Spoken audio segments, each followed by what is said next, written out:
Baik, kita masuk hadis yang ke-11, akhi.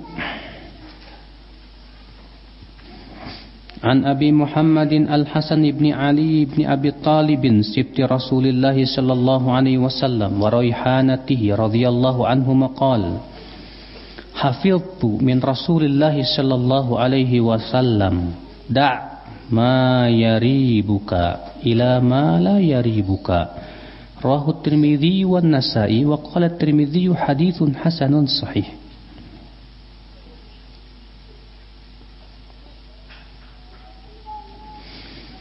Dari Abu Muhammad Al-Hasan bin Ali bin Abi Talib, cucu Rasulullah SAW dan kesayangannya, bahwa beliau berkata, aku hafal dari Rasulullah SAW sabdanya, tinggalkan yang meragukan kamu kepada yang tidak meragukan kamu.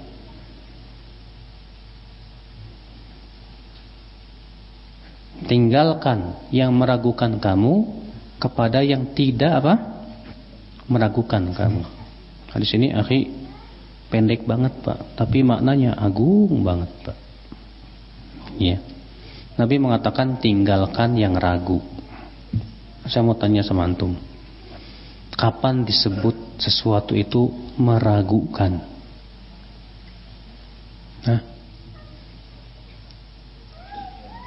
Kapan sesuatu itu disebut meragukan? Dan kapan antum disebut ragu? Ada yang tahu? Masa antum gak pernah ragu? Kalau ada terasa was-was, ada lagi yang lain? Ada dua pilihan, mana yang benar, mana yang salah gitu kan? Antara iya dan tidak. Antara iya dan tidaknya seimbang atau berat sebelah Pak? Antara iya dan tidaknya berat sebelah apa seimbang? Seimbang, betul. Itulah ragu. Jadi disebut ragu itu kalau iya dan tidaknya itu masih berimbang. Kalau iyanya lebih berat daripada tidaknya, bukan ragu namanya Pak. Itu namanya dugaanku kuat.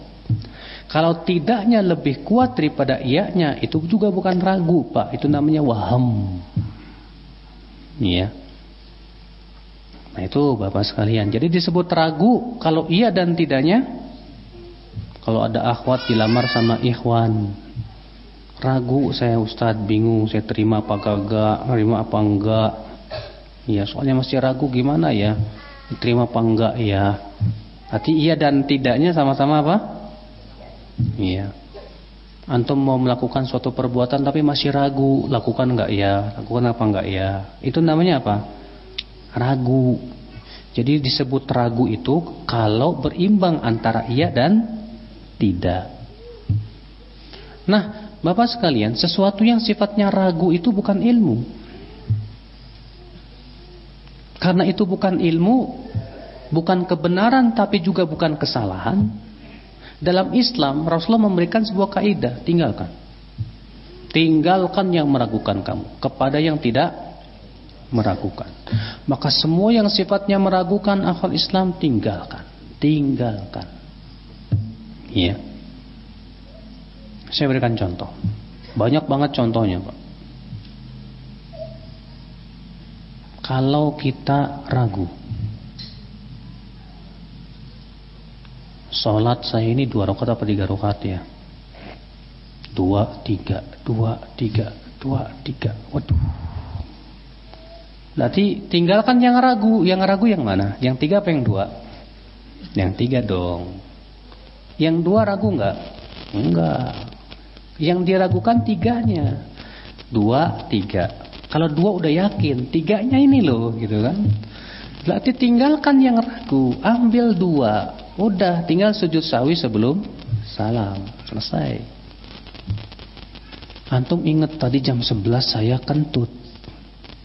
Tapi setelah itu saya wudu enggak ya? Wudu enggak. Berarti yang ragu apanya? Wudunya. Yang yakin apanya? Kentutnya. Ya kan? Berarti wudu enggak, Pak? Wudu. Saya tadi ingat jam 11 wudu, Tapi setelah itu saya kentut nggak ya? Kayaknya kentut deh. Enggak ah. Kentut enggak, kentut enggak. Gimana nih? Berarti yang diragukan apanya? Kentutnya. Yang yakin apanya? Wudunya. Kalau gitu apa? Tinggalkan yang ragu, ambil yang yakin. Enak kan? Nggak usah lagi. Kecuali setelah sholat antum baru ingat astagfirullahaladzim. Iya benar kentut. Wajib wudu lagi, ulangi lagi sholatnya. Ya. Nah itu. Ada seorang suami ragu. Saya kemarin mentalak istri saya apa enggak ya? Talak enggak ya? Kayaknya enggak deh. Kayak talak enggak ya? Talak enggak ya? Berarti yang diragukan apanya? Talaknya. Sementara yang yakinnya belum. Tinggalkan yang ragu. Ya udah, belum, pada asalnya talak belum ada. Iya. Paham enggak, Mas? Ambil yang ragu, ambil yang yakin, tinggalkan apa? Yang ragu. Tahu nggak, Mas? Kenapa sih hadis doif itu harus ditinggalkan? Karena hadis doif itu masih dalam posisi meragukan. Tahu tidak? Doif yang paling ringan itu seorang perawi disebut kapan? Kata para ulama, seorang doif yang paling ringan itu kalau perawi disebut sayyi'ul hifdz, buruk hafalan. Kapan disebut seorang perawi itu buruk hafalannya, Pak? Ya, kata Ibnu Hajar, wa an yastawiya janibu isabati ala janibi ya khata'i, yaitu seimbang antara salah dan benarnya, antara iya dan tidaknya seimbang. Berarti meragukan nggak, Pak? Sedangkan Nabi mengatakan apa? Tinggalkan yang meragukan. Karena hadis doif itu meragukan sebetulnya. Makanya pendapat yang paling kuat, hadis doif nggak boleh diamalin sama sekali. Baik dalam akidah, apalagi dalam masalah hukum maupun dalam masalah fadilah amal, nggak boleh diamalkan. Kenapa? Karena ya apa tadi? Karena hadis tersebut, hadis doif itu menghasilkan apa? Keraguan. Ya. Taib. Kalau antum ngikutin pendapat ustadz, tapi antum nggak tahu dalilnya apa, atau mengikuti pendapat seseorang, nggak tahu dalilnya. Ya. Terkadang antum masih ragu dia punya dalil apa enggak. Ya. Bisa jadi punya dalil, bisa jadi tidak punya dalil. Makanya kan kata para ulama, taklid itu bukan ilmu. Taklid bukan ilmu. Ilmu itu ketika kita tahu dalilnya. Ikhwatul Islam, azakumullah wa iyyakum. Lihat ya akhi, ya. Maka di sini Nabi sallallahu alaihi wasallam mengatakan, tinggalkan apa? Yang meragukan kepada yang tidak meragukan. Kalau antum makan di warung sambil ngobrol makan pisang goreng, mau bayar ragu, saya makan 3 apa 4 ya? 3 apa 4? Waduh, lupa euy. Bayar berapa, Pak? Hah? Kan 4-nya yang meragukan, 3-nya udah yakin. Oh, nggak bisa. Kenapa? Karena pada asalnya harta manusia itu haram. Maka kalau seperti ini keadaannya bayar 4 dong. Asal jangan begini aja 1 apa 5 ya. Ini namanya darmaji, Pak. Dah 5 aku hiji. Iya. Nah itu ya akhul Islam, azakumullah wa iyyakum. Kalau ternyata ya banyak perkara sih sebetulnya ya. Untuk mengetahui sesuatu ragu atau enggak ragu itu, diantara caranya adalah untuk mengembalikan kepada asalnya apa gitu loh, Pak. Contoh misalnya, yang berhubungan dengan masalah dunia, pada asalnya apa? Halal dan suci. Ya. Air contohnya. Air pada asalnya halal apa suci apa najis? Suci. Ya, kalau misalnya kita ragu air ini suci apa najis ya? Suci apa najis? Saya lihat kok kayaknya suci gitu. Maka buang keraguan. Ya. Ibadah pada asalnya apa?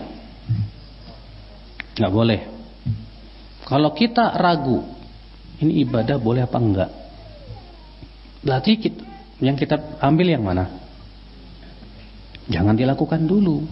Karena pada asalnya ibadah itu tidak boleh. Yang berhubungan dengan daging pada asalnya halal apa haram? Haram kata para ulama. Kalau kita ragu ini daging bangkai apa enggak, tinggalkan. Kalau antum ragu ini makanan halal apa haram ya, kata orang mengandung babi, tapi ada orang yang bilang nggak mengandung babi, gimana nih? Hah? Pada asalnya halal, tapi juga jangan dimakan dulu. Kenapa kata para ulama? Karena syubhat. Karena ini disebut apa? Syubhat. Iya. Kalau sesuatu yang sifatnya syubhat dianjurkan oleh Rasulullah SAW untuk ditinggalkan. Sebagaimana dalam hadis yang ke-6 yang sudah pernah kita bahas. Nah ini akhwat Islam, azakumullah wa iyyakum. Iya. Baik, kita ambil faedah dari hadis ini. Syekh Utsaimin rahimahullah berkata,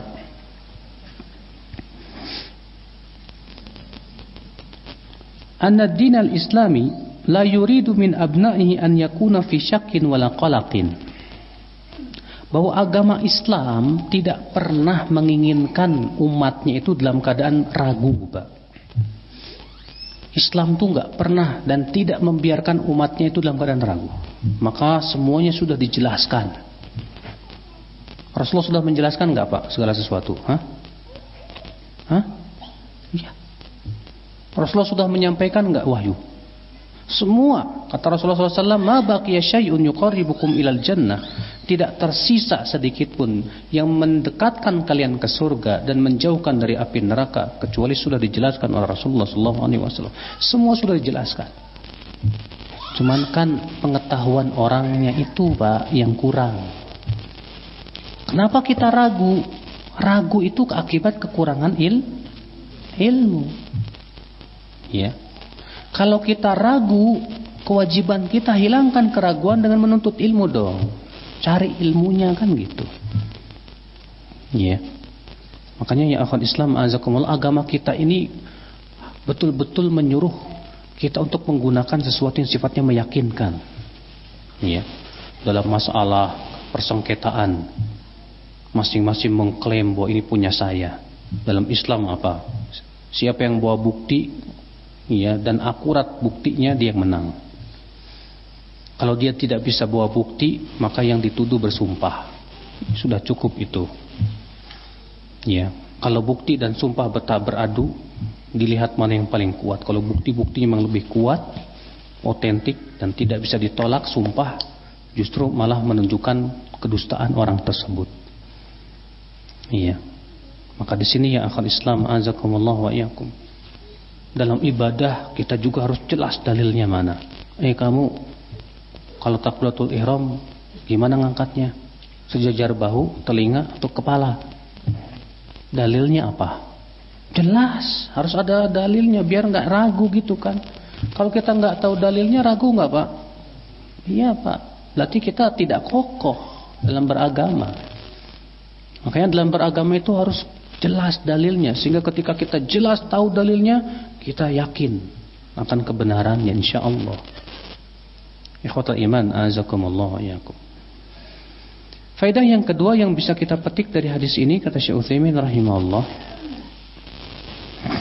annaka idza aradta tuma'nina wal istirahata fatrukil mashkuka fihi watrahu janiban. Kalau kamu mau tenang, caranya tinggalkan yang meragukan dan ambil yang sifatnya apa? Tidak membuat kamu ragu. Ya. Kalau itu sifatnya meragukan, tinggalkan dah. Ustaz, Ya, kata seorang wanita, saya dilamar seorang lelaki, tapi saya masih ragu untuk menerima dia. Kenapa yang membuat kamu ragu? Pasti ada sebabnya dong kamu ragu. Ya, gimana ya Ustadz, dia begini. Udah, kalau ragu tinggalkan aja. Ya, cari yang lain. Ya, yang ikhwan yang memang betul-betul Masya Allah udah jelas manhajnya, jelas akidahnya. Kalau masih meragukan, dah tinggalkan aja lah. Ustadz, saya ragu, saya mau ngambil ilmu dari Ustadz Fulan, tapi saya ragu, gimana? Dia itu masih abu-abu buat saya. Ya kalau kamu ragu, ya tinggalkan, ambil, cari dari orang yang jelas ilmunya, jelas ya manhajnya, akidahnya. Kalau masih abu-abu, ragu, ya tinggalkan, akhi. Azakumullah wa iyyakum. Karena keselamatan agama lebih kita dahulukan. Ya. Nah ini, akhi, kalau kita tinggalkan sesuatu yang sifatnya meragukan, insya Allah tenang. Ya, tapi kalau kita melakukan sesuatu yang sifatnya meragukan, pasti nggak tenang hidup kita. Dalam beragama pun juga kita tidak akan kokoh, akhi, ya pada waktu itu. Faedah yang ketiga yang bisa kita petik dari hadis ini, anna Nabi sallallahu alaihi wasallam u'tiya jawami'ul kalim. Bahwa Nabi sallallahu alaihi wasallam diberikan oleh Allah jawami'ul kalim. Tahu enggak jawami'ul kalim, Pak? Ringkas tapi sangat bermakna. Ucapannya pendek tapi kalau dijabarkan, Masya Allah, ilmu yang sangat luas sekali. Makanya lihat ya, sabda-sabda Nabi, innamal a'malu binniyat wa innamal likulli imri'in ma nawa. Itu Masya Allah. Ya, kata Imam Syafi'i, ini hadis masuk dalam 70 bab dari bab fikih. Ya. Padahal cuma ngomong gitu aja, innamal a'malu binniyat. Ya, beliau bersabda apa? Man amila amalan laisa alaihi amruna fahuwa raddun. Masuk padanya segala sesuatu yang tidak ada contohnya dari Rasulullah sallallahu alaihi wasallam. Dan ini, Pak, memberikan kepada kita faidah apa, Pak? Pentingnya memahami kaidah. Karena hadis-hadis seperti ini kan memberikan kaidah kepada kita, ya kan? Tinggalkan yang meragukan, ambil yang tidak meragukan. Kaidah bukan? Kaidah. Rasulullah bersabda, innamal amalu binniyat. Kaidah bukan? Kaidah. Rasulullah bersabda, man amila amalan laisa alaihi amruna fahuwa raddun. Kaidah. Nah, kalau kita tahu kaidahnya enak, Pak. Makanya para ulama kemudian membukukan kan kaidah-kaidah fikih. Dengan kaidah-kaidah itu kita jadikan patokan untuk memahami berbagai macam permasalahan dan problematika yang kita hadapi, sehingga memudahkan kita untuk memahaminya. Ya. Dan ini sangat penting. Ini namanya taksil dalam menuntut ilmu. Tahu nggak taksil? Taksil itu apa namanya ya bahasa Indonesianya? Artinya ilmu kita betul-betul di atas pondasi yang kokoh gitu loh, Pak. Faham kita kaidah-kaidahnya. Faham kita duabit batasan-batasannya. Kita tahu, syirik itu apa? Kita sudah tahu kaidahnya. Kaidah dalam masalah kesyirikan begini. Masya Allah. Ketika antum sudah faham kaidah-kaidahnya, kuat insya Allah pondasinya. Sehingga dengan seperti itu antum akan bisa mengkiaskan yang lainnya. Ya, antum akan bisa melihat segala sesuatu pada tempatnya. Makanya akhi, ya penting taksil dalam menuntut ilmu itu sangat penting. Kita terkadang menuntut ilmu itu kurang taksil, Pak. Ya, cuma sebatas tablik akbar sana, tablik akbar sini, rame, dah selesai. Kurang taksilnya, Pak. Taksil yang paling bagus itu gimana? Kajian kitab. Kajian kitab dibahas satu persatu permasalahan-permasalahan. Masalah fikih dibahas dari ringkasannya dulu, ya, dasar-dasarnya. Sudah setelah kita kuasai dasar-dasarnya, naik lagi yang lebih bagus, lebih kuat. Seperti halnya antum bikin rumah. Kalau antum bikin rumah, yang antum bangun tiangnya dulu apa dasarnya dulu, Pak? Pondasinya dulu dikuatin kan? Kasih batu, bata, apa yang dalam biar kuat ini. Demikian pula menuntut ilmu begitu. Ya, dan memang butuh kesabaran. Maka dari itulah akan terlihat penuntut ilmu yang tidak mentaksil ilmunya, mudah dia tertiup angin. Ya, lihat saja ya, berbagai macam kejadian-kejadian yang melanda di negeri ini, Pak. Adanya media sosial dan yang lainnya, akan kelihatan penuntut ilmu yang kokoh ilmunya dengan penuntut ilmu yang sebatas simpatisan nuntut ilmu doang, duduk di majlis taklim tapi tidak mentaksil ilmunya. Akhirnya apa? Mudah tertiup angin. Ada arus ikut arus ini, ada arus ikut arus ini. Ya begitulah, Pak, jadinya gak punya apa? Pegangan, gak punya pondasi yang jelas.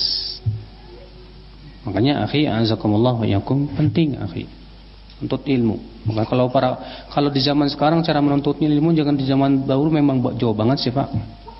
Kalau di zaman dahulu, Pak, yang namanya menuntut ilmu itu, Pak, itu bukan hanya sebatas paham, wajib hafal.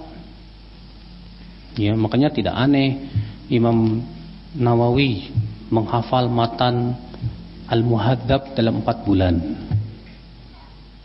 Ya, diwajibkan harus hafal. Imam Malik bin Anas yang boleh ikut majlis ta'limnya hanya yang sudah hafal Muwatta saja. Kalau enggak belajar, enggak hafal Muwatta, maaf, diusir sama Imam Malik.